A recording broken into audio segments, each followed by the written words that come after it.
진실을 말한다는 것은 용기가 필요합니다. 더욱이나 불편한 진실은 더욱 그렇죠. 우리 오늘 본문에는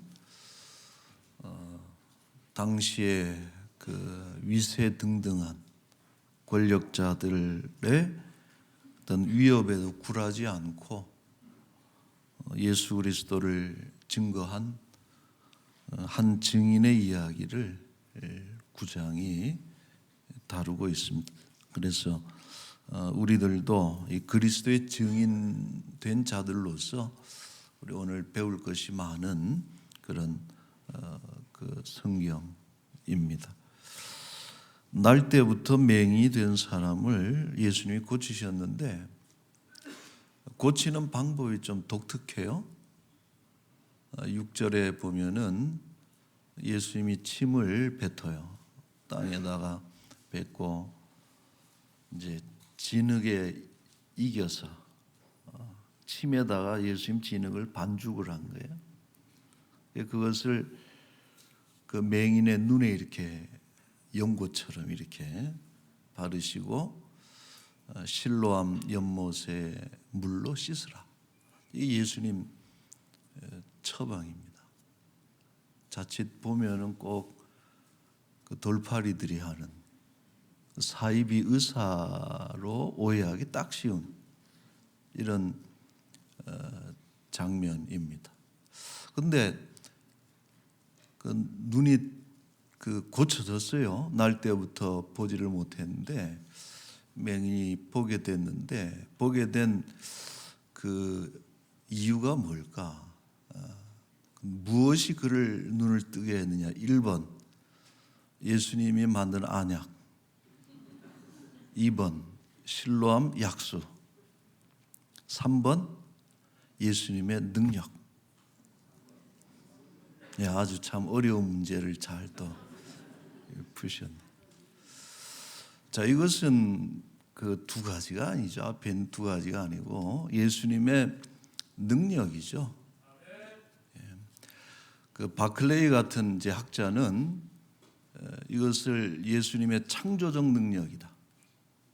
예수님이 하나님이 천지를 창조하실 때 인간을 흙으로 사람을 지으시고 했을 때 그래서 이 진흙을 사용하신 것이 마치 그 창조의 어떤 사용된 능력을 말한다. 이렇게 바클레이는 이야기를 하고 또 그 말이 맞아요. 여러분 날 때부터 맹인이 됐다는 것은 이미 죽었다는 거거든요. 그 부인은.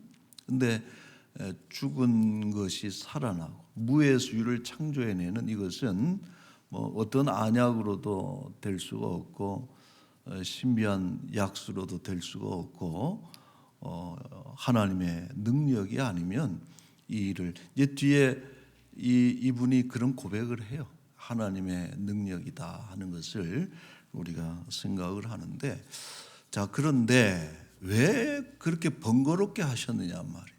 우리가 그 복음서의 치유 기사들을 보면은 이런 일들이 종종 왕왕 예수님 그냥 말씀만 하셔도 다 고치시고 살리시고 하시는 분인데 이렇게 뭔가 좀 오해하기 쉬운 장면들을 만들어내시는 이것이 뭘까? 이것은 다른 것이 아니라 바로 그 고침을 받는 사람의 어떤 믿음을 끄집어내기 위한 어떤 그 장치들이다 이렇게 말할 수 있습니다.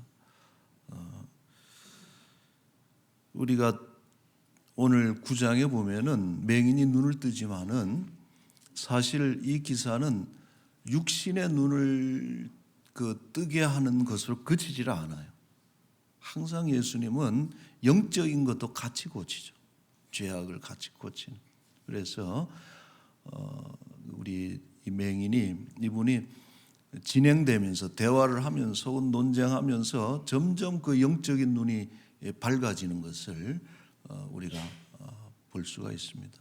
도리어 바리새인들은 어때요? 스스로 안다 그러고 또 밝히 본다고 하는 사람들이 예수 그리스도를 정작 보지 못하는, 그래서 눈은 있지만 보지 못하는 맹인이다, 눈뜬 맹인이다 하는 이런 또 책망을 바리새인들이 듣기도 합니다.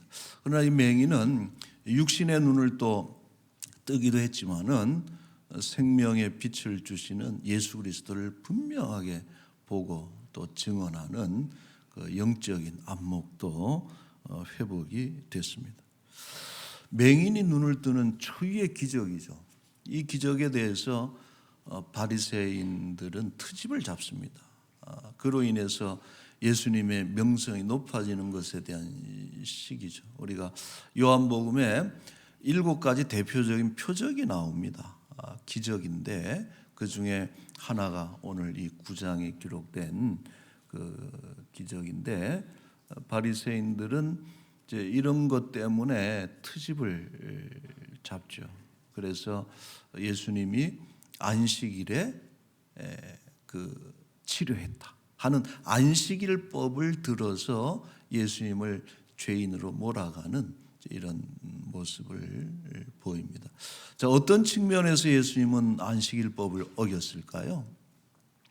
어떤 그 주경가는 그런 얘기를 미시나라고 하는 유대인들의 그 구전율법을 모아놓은 중요한 책입니다. 그들의 어떤 그 문서인데, 미시나에 보면은 안식일에 해서는 안 될 행동이, 노동이 39가지가 기록이 되어 있는데, 이제 그 중에 보면은 이제 농사하는 것, 또 음식을 만드는 것, 벼를 뭐 추수한다든지 탈곡한다든지, 혹은 또 그것을 가지고 반죽해서 음식을 만든다든지, 이런 어떤 일체의 행위를 노동으로 규정을 하는데, 예수님이 침을 탁 뱉어서 진흙을 이긴 것은 반죽한 거예요.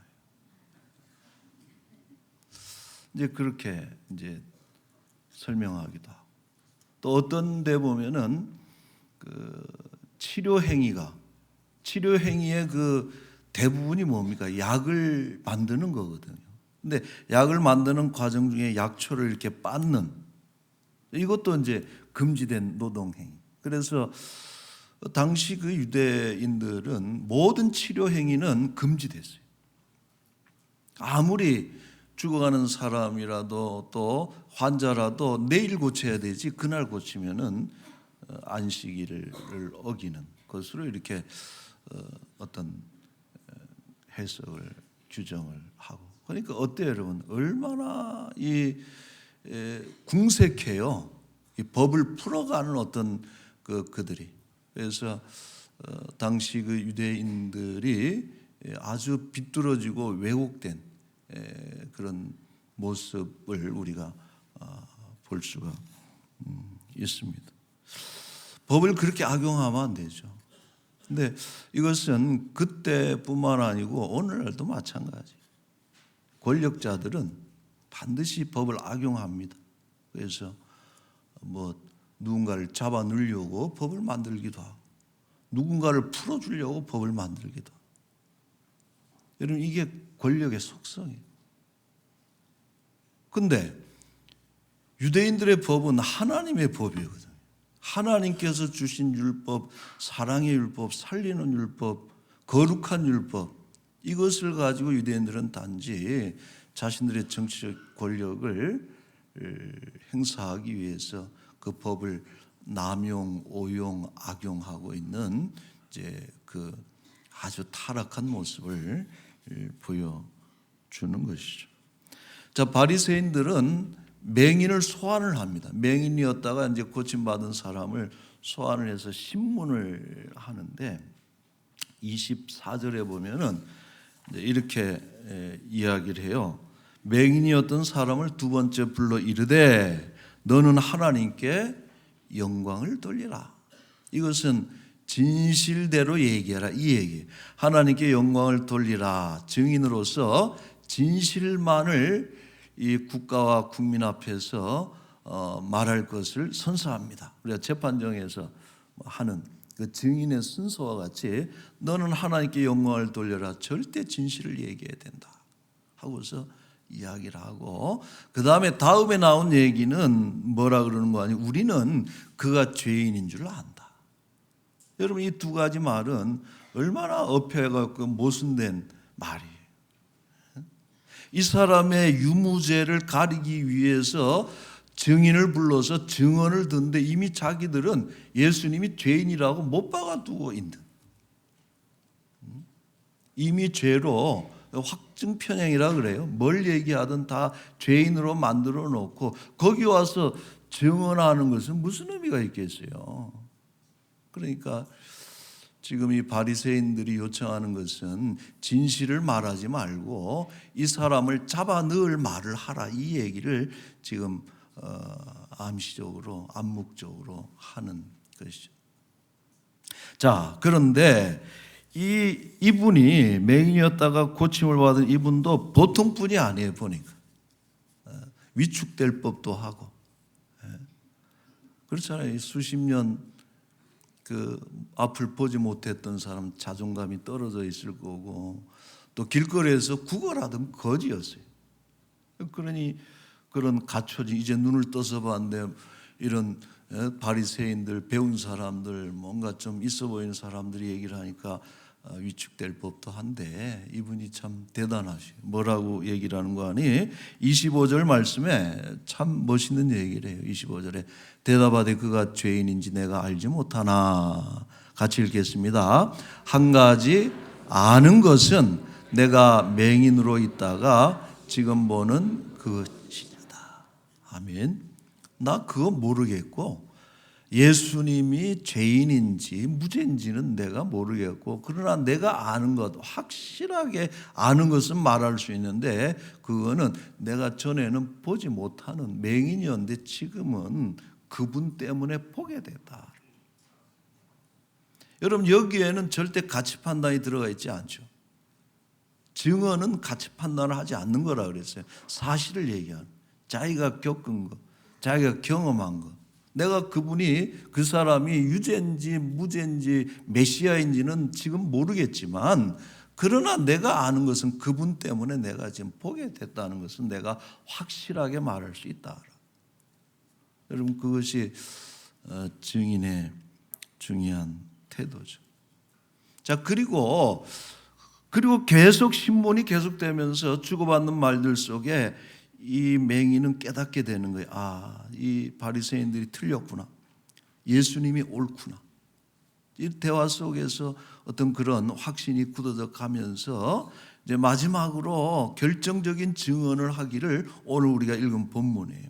32절에 보면은 창세 이후로 맹인으로 난 자의 눈을 뜨게 하였다함을 듣지 못하였으니, 33절 시작.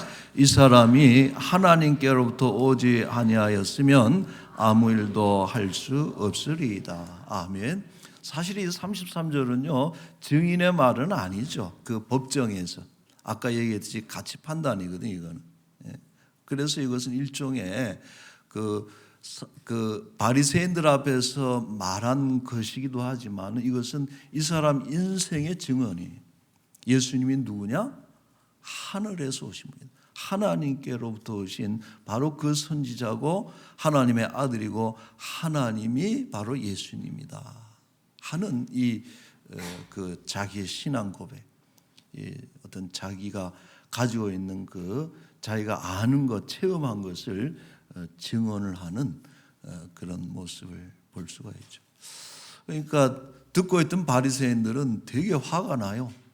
왜냐하면 붙잡아다가 어떻게든 예수님을 잡을 목적으로 그 사람의 말을 이용하려고 그렇게 도구로 사용하려고 했는데, 오히려 이 사람을 통해서 예수 그리스도를 높여드리고 또 바리새인들이 틀렸다는 것을 입증해주는 증인으로 되어질 때에 바리새인들이 얼마나 화가 나겠어요. 권력자들이 화가 나죠. 자기 입맛에 귀에 그 맞는 소리를 안 하면은 화가 나요. 그래서 어떻게 끝이나 이런 34절에 보면은 야, 네가 나를 우리를 가르치려고 하느냐 하고서 쫓아 버리죠. 자, 우리는 이 사람을 통해서 모범적인 증인의 모습을 발견합니다. 그리스도인은요, 증인으로 부름받은 사람들입니다. 우리를 일컫는 제자, 그리스도의 제자, 신자, 믿는 자, 뭐 이런 하나님의 백성, 뭐 이런 여러 가지 성도, 이런 얘기들이 많이 있지만은, 그러나 성경에서 매우 중요한 단어가 하나 있어요. 우리의 정체성을 규명하는, 우리는 그리스도의 증인으로 부름받은 사람들이다 하는 것이죠. 예수님께서 부활, 승천하시면서 이 땅을 떠나가시면서 다시 올 것이다, 재림에 대한 약속을 하시면서 떠나가시면서 제일 마지막으로 하신 말씀이 사도행전 1장 8절이에요. 같이 한번 시작. 오직 성령이 너희 임하시면 너희가 권능을 받고 예루살렘과 온 유대와 사마리아와 땅끝까지 이르러 내 증인이 되리라. 아멘. 내 증인이 되리라. My witness. 내 증인. 우리는 누구의 증인인가? 예수 그리스도의 증인이라.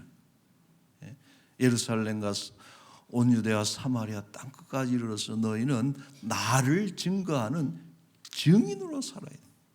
뭘 만들어내는 사람이 아니, 작품을 만드는 사람이 아니, 뭔가를 설립해서 그 뜻을 이어가는 사람이 아니고, 자기의 뜻을 펼쳐가는 사람이 아니고, 그리스도인은 오직 그리스도를 증거하는 증인으로 부르심을 받았다 하는 것이죠. 그래서 여러분, 초대교회 제자들은 다 뭘 증언했느냐? 예수님 부활하셨습니다, 이 말을 한 거예요. 주로 그 증언이거든. 그게 증거. 예수님이 부활하셨습니다 하는 그 말을 했고, 후대 교회들도 교회가 아는 지식, 교회가 여기서 지식이라고 하는 것은, 안다는 것은, 여러분 성경에 안다는 것은요, 정리된 어떤 그 정보나 지식이나 논리나 이런 것들 말하는 것이 아니고, 오직 그 많은 것들 속에서 경험된 지식만을 안다라고 이야기를 합니다. 당신 뭐 알아 그랬을 때 내가 아는 것은 뭐 책에 읽은 것 다 그게 아니고, 내가 경험한 것. 하나님에 대해서 알아 그러면 하나님에 대한 많은 논리들이, 이론들이 있지만은, 내가 아는 것은 내가 경험한 하나님. 그래서 여러분, 중요한 것은 한 가지 아는 것, 내가 아는 것, 교회가 아는 것, 교회가 경험해서 만들어낸 그런 축적된 지식들, 교회가 경험한 것, 이런 것들을 전하는 것이 교회의 사명이고, 그것이 강력한 전도가 되는 것이죠. 저는 뭐 고등학교 때 예수님을 믿었지만은, 전혀 예수님을 알지 못하고 듣지도 못하고 그런 환경 속에서 태어나고 자라나고, 또 친구들 보면은 교회 다닌다고 막 조롱하고, 때로는 때리기도 하고. 근데 어느 날 예수님을 믿고 신학을 하고 목회까지 하고, 그러니까 저를 아는 분들이 처음에 뭐 가족들도 그렇고 옆에 많이 아는 사람들이 나한테 한 질문한 게 있어. 뭐가? 너 왜 이렇게 됐니? 이렇게. 너에게 무슨 일이 일어난 거야? 이게 참 중요해. What happened to you? 성경에도 그래. 너에게 무슨 일이 일어난 거야? 도대체 어떻게 이렇게 달라졌어? 교회 다니고 또 언어가 달라지고 노는 물이 또 달라지고, 그 제사 드리면은 얼마나 제사밥이 맛있어요, 여러분. 그렇게 즐겨 먹었는데 어느 날부터 탁 안 드려, 제사를. 그리고 밥 먹기 전에 기도하고, 뭔가 달라졌어. 무슨 일이 도대체 일어난 거예요? 성령이 오셔서 나를 거듭나게 하셔.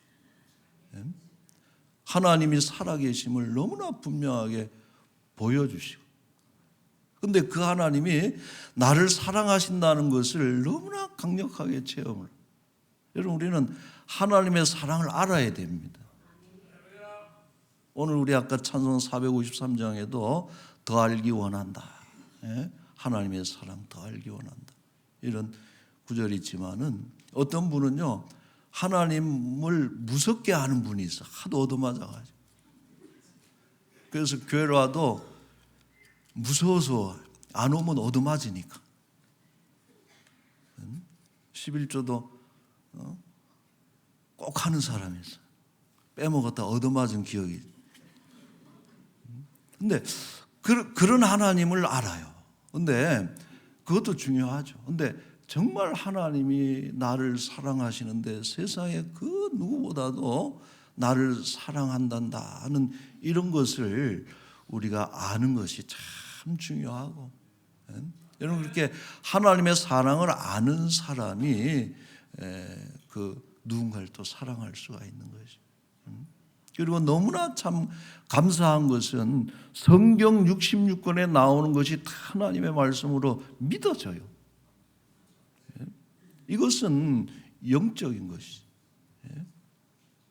이런 것들을 내가 아는 것. 하나님에 대한 논리와 신학과 그런 것은 너무나 오만 가지 많이 있지만은 내가 그거 다 아는 것 아니고, 내가 아는 것 한 가지. 내가 예수 그리스도의 보혈의 공로로 구원받고 영생을 얻었고, 지금 내 마음속에 하나님이 계셔서 얼마나 행복하고 평안하고, 오늘 밤이라도 내가 꼬끄닥하고 이렇게 숨이 끊어져도 천국에 갈 것을 너무나도 확실하게 믿기 때문에 내가 그것을 안단 말이에요. 그럼 이것을 우리가 전하면 그게 바로 증인이 되는 것이죠. 여러분들도 마찬가지예요. 뭔 일이 있었길래 여기 있는 거예요, 여러분들. 사연 없이 온 사람 아무도 없고, 그것이 하나님의 은혜인 것을 여러분들이 꼭 전해야 되는 것이에요. 바울이 얼마나 교회를 핍박하고 예수님이라면 이를 바득바득 갈고 교인들 붙잡아서 감옥에 집어넣던 흉악한 도적 같은 괴수가 바울인데, 바울에게 무슨 일이 일어난 거예요? 어느 순간부터 그리스도를 증거하고 생명 바쳐 교회를 설립하고 전도하고, 무슨 일이 일어난 거예요? 바울이 나중에 고백하잖아요. 빌립보서 3장 8절인 거예요. 내가 이전까지 알던 지식을 다 해로 여긴, 해롭다. 이전까지 배운 것까지 해로 여김은 해로 여긴다. 그리고 배설물처럼 여긴다. 왜? 예수 그리스도를 아는 지식이 가장 고상함을 깨달았기 때문이다. 그걸 알게 된 거예요. 예수님을 아는 지식이 세상에서 가장 최고의 고상한 지식임을 깨닫게 될 때 이전에 알았던 것이 다 쓰레기처럼 느껴지고 배설물처럼 다 느껴지고, 그래서 내 평생에 예수 그리스도와 그의 십자가 지신 것 외에는 알지 않기로 내가 작정한다 하고서 여러분 그 전도자의 일, 증인의 길을 바울이 걸어갔던 것이죠. 여러분, 바라기는 저와 여러분들이 그리스도를 점점 더 알아가는 그런 그리스도인들이 될 수 있기를 바랍니다. 여러분, 알아야 전하는 것이, 경험해야 증언할 수 있는 것이, 알지 못하면은 절대 말 못하고요. 20년 30년 믿음 생활에서도 아는 것이 진보가 없어, 성장이 없어, 하나님과 경험한 것이 없어요. 할 말이 없어요. 여러분, 바라기는 점점 더 깊이 알아가시기를 바라고 그것을 증거하는 우리 증인들로 살아가시기를 바랍니다. 자, 또 한 가지 그 사람을 통해서 본받을 것은 증인의 용기. 여러분, 당시 유대 사회에 금기어가 있어요. 예수 그리스도는 금지어예요. 22절에 그러잖아요. 22절에 누구든지 예수를 그리스도로 시인하는 자는 출교하기로 결의했다. 금지어예요. 여러분, 출교는요 사회적 죽음입니다. 지금 이슬람교가, 이슬람 사회는 출교는 그거는 죽음이에요. 그 당시 유대 사회에서 출교는 죽음이에요. 요즘은 아니죠. 요즘은 내 교회 안 나오고 딴 데 가겠다고 출교시키면은 갈 데 많다는 거예요. 그런데 그 당시는 갈 데가 없어요. 생활이 안 돼. 삶이 안 돼. 그런 어떤 강력한 그 압박이 있는 그런 위협이 있는 것이 예수를 그리스도로 말하는 것인데 오늘 이분은 어떻게 얘기합니까? 당당하게 얘기해요. 용기가 없으면 알아도 말할 수가 없는 것입니다. 그래서 저는 그가 참 용기 있는 분이다. 그러나 동시에 그것은 성령께서 주신 거다. 이런 생각을 합니다. 자, 예수님 제자들이요. 예수님 올라가신 뒤에 성령 강림 위에 복음을 전하잖아요. 예수는 그리스도다 이렇게 전하니까 사내들이 또 다 붙잡았어요. 그리고서 뭐라고 아주 강하게 위협하면서 위협을 하는 거 아니 다시는 예수의 이름으로 그 이름으로 말하지도 말고 가르치지도 마라. 그랬더니 베드로와 요한이 이렇게 대답을 했어요.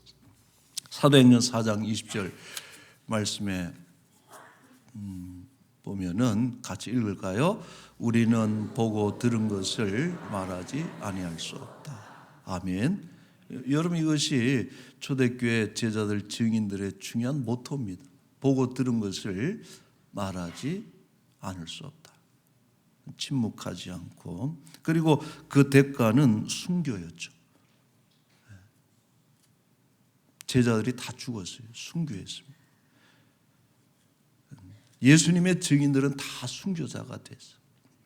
그래서 여러분 영어에서 순교자 그러면 마터라. 마터 M-A-R-T-Y-R 이 마터 이게 순교자란 뜻이에요. 마터가. 근데 이게 어디서 파생된 영어냐? 헬라어 증인이 마르투스예요. 마르투스. 증인이란 뜻이라 마르투스 헬라어로. 근데 그것이 뭐와 동의어가 됐느냐? 순교자가 동의어. 지금은 안 그렇지만은 그 당시에는 예수 이름을 증거하는 증인은 반드시 어떤 코스로 갔느냐? 순교하는. 두 단어가 동의어가 될 정도로 여러분 곧 복음을 전하는 것은 죽음과 똑같아지는 시대를 초대 그 증인들이 살았다. 용기가 필요하죠. 오늘날 예수님 전한다고 붙잡아 가지는 않잖아요. 강서구청에서 딱지가 날라오지는 않아요. 강서경찰서에서 출두 명령사가 오지를 않은데 그러나 그럼에도 불구하고 여러분 복음을 전하는 것은요 용기가 필요한 지금도 왜? 이 복음을 싫어하고 두려워하는 세력이 있기 때문에요. 그래서 복음을 전하는 것은 용기가 필요한 일인데 우리가 그러나 오늘 이 맹인되었다가 고침받은 이 용기를 보고 우리가 또 본받고 우리도 담대하게 전해야 될 줄로 믿습니다. 다시 한번 결론적으로 우리는 그리스도의 증인으로 부름받은 자들임을 꼭 잊지 말아야 돼. 침묵해서는 안 돼. 그리스도를 증거하는 증인들, 그리스도를 아는 지식이 더욱 깊어지기를 원하고 선포하지 않으면 마음에 불이 타는 것처럼 그렇게 열심으로 우리 예수가 그리스도인 것을 증거하는 그런 증인들이 되시기를 축원합니다. 우리 지난주에 작정하기로 했잖아요. 오늘 아까 기도하신 장로님도 막 전도에 막 열심히 기도를 하셨는데 우리 교회 전도위원장님이십니다. 또 관심을 가지고 기도하셨는데 여러분 우리 꼭 작정하시고 또 전도하고 증언하는 증인들의 삶을 살아야 되겠습니다. 우리 기도하겠습니다. 거룩하신 하나님 아버지, 우리에게 일어난 놀라운 기적, 그것은 날 때부터 맹인이었다가 눈을 뜬 기적보다 더 큰 기적, 하나님을 알지 못하고 예수 그리스도를 보지 못하고 듣지 못하고 그렇게 영원한 죽음, 그 저주 속에 쓰러져갈 그런 참 저주받은 인생들이었지만은 우리에게 오늘 성령이 오셨고 또 성령 하나님을 통해서 살아계신 예수 그리스도를 만나게 하시고 또 그 말씀을 듣게 하시고 지금도 우리를 사랑하시면서 각양은혜로 역사하시는 하나님을 경험하게 하신 것 너무나도 감사드리옵나이다. 우리가 아는 것, 우리가 경험한 것 그냥 묵혀두고 침묵하지 않고 그것을 증거하는 그런 정직한 증인들로 살게 하여 주옵소서. 우리 삶이 다른 것 아닙니다. 증언하는 자들이 되기를. 때로는 그것이 고위층의 누군가의 권력에 어떤 위태롭게 권력을 참으로 귀찮게 하고 싫게 하는 그런 소리라 할지라도 용기를 내서 우리가 아는 것을 전하고 전파하고 증언하는 그런 담대한 증인들의 삶을 살게 하여 주옵소서. 이제 지난주에 새 생명 운동이 선포가 됐고 작정합니다. 작정한 그 생명들 찾아가서 내가 겪은 다른 것 다 모르지만 내가 겪은 이 하나님은 이래 하고서 자기가 아는 것을 잘 알려주고 증언하는 그런 증인들이 되게 하여 주옵소서. 하나님, 3월 달 이제 새봄에 많은 일들이 시작이 됩니다. 우리 일꾼들 강력한 손으로 잡아 주셔서 주의 능력으로 일하게 하여 주시옵고 작년과 변함없이 올해도 하나님의 많은 놀라운 그런 성령의 또 신령한 하늘의 열매들이 늘 이곳저곳에서 가득 맺혀지는 그런 복된 한 해가 되게 하여 주옵소서. 하나님, 전쟁을 빨리 하루속히 멈추게 하여 주시고 또 인간의 탐욕으로 빚어지는 이런 파괴, 이런 모습들 하나님도 아파하실 줄로 압니다. 하루속히 모든 일들이 잘 정리되고 이 일로 인해서 고통받는 그런 이들이 참 많이 있는데 평화의 왕으로 오신 예수님께서 이 모든 일들을 은혜 가운데 잘 정리하여 주옵소서. 아버지, 한편으로는 우리 세상이 돌아가는 것을 보며 참으로 마지막 때가 왔는가 더욱더 근신하고 또 거룩한 자로 구별되이 또 하나님 백성으로 살아가는 일에 더욱 힘쓰는 우리 모두가 되게 하여 주옵소서. 원치 않는 질병, 가난, 고통받고 신음하며 부르짖는 우리의 사랑하는 주의 백성들 마치 복음서의 예수님처럼 눈먼 자 하나님께서 뜨게 하셨고 또 모든 장애인들을 고치시고 38년 12해 그리고 죽은 자까지 살리셨던 예수 그리스도의 권능 창조의 능력이 하나님 만져주시고 고쳐주셔서 하나님 꼭 일어날 수 있도록 주의 은혜를 베풀어 주옵소서. 감사합니다. 이 한 주간도 동행하시기를 소망하며 예수님의 이름으로 기도하옵나이다. 아멘.